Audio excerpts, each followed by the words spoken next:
Manilo, ce n'est pas un chien comme les autres, et ce n'est pas non plus une histoire de sauvetage comme les autres. Moins d'1 heure après son arrivée au rancho, j'étais déjà à bout de nerfs. J'avais préparé un espace rien que pour lui, mais il devenait fou. Alors je l'ai libéré, et moi je me suis barré marcher avec le reste de ma meute. Oui, je sais, ça paraît complètement insensé, mais avant de me juger, laisse-moi t'expliquer. Quelques minutes plus tôt, il avait essayé de me mordre. Il était agressif, incontrôlable, et moi j'avais juste envie de pleurer. J'étais persuadée qu'il allait s'enfuir.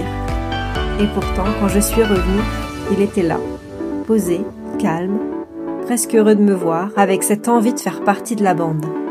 À partir de ce moment-là, tout a changé. Il est devenu affectueux, joueur, et même un peu pot de colle. Je crois que ma meute y est pour beaucoup. C'est eux qui lui ont tout appris, à rester à sa place, à se calmer, à comprendre que l'agressivité ne servait à rien ici. À partir de là, il a commencé à vraiment vivre. Pour ce chien qui n'avait connu que les chaînes et les coups, c'était un grand changement, jusqu'au jour de sa stérilisation. Une opération de routine en théorie, sauf que pour Manilo, rien ne s'est passé comme prévu. Le lendemain, il ne tenait plus debout, il tremblait de tous ses membres, il tombait, il n'arrivait même plus à marcher. Lui, qui quelques heures plus tôt débordait d'énergie, était devenu un légume. J'ai compris ensuite que sa vie d'avant, les carences, la négligence, la peur constante, avaient sûrement laissé des traces. Il avait l'air absent, comme s'il avait disparu. Je le regardais essayer de marcher. Je ne comprenais pas pourquoi son corps le lâchait et je voyais dans ses yeux que lui non plus ne comprenait pas. Il n'arrivait même pas à boire. Les choses banales de la vie étaient devenues un supplice. J'ai vraiment cru qu'on allait le perdre. Puis finalement, le vétérinaire m'a aidé. Il a posé un diagnostic. Il m'a dit qu'une maladie transmise par les tiques était sûrement passée inaperçue. L'anesthésie avait été le déclencheur de ces symptômes.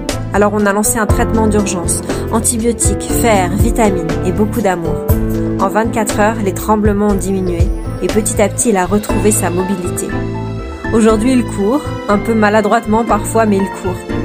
Il a le cerveau d'un chiot de 4 mois dans un corps d'adulte, ce qui rend les choses, disons, intéressantes. Il vole toute la nourriture dès qu'il peut, il mâchouille tout, il me mord, parfois un peu trop, juste pour dire qu'il m'aime. À cause de sa maladresse, ce bout en train s'est blessé la patte, et depuis que je le soigne, il a changé, comme s'il avait compris que les mains pouvaient aussi soigner. Il est devenu plus doux. Il est toujours un peu foufou, mais il est aussi plus câlin, il écoute, il comprend, il essaye de faire au mieux. Maintenant, Manilo fait partie de la team poilu. Il cherche un parrain ou une marraine pour continuer à croquer la vie et mes mains, parfois au sens littéral. Parce qu'entre les médicaments, les pansements, les objets qu'il détruit, croyez-moi, j'aurais bien besoin d'un peu d'aide. Merci beaucoup.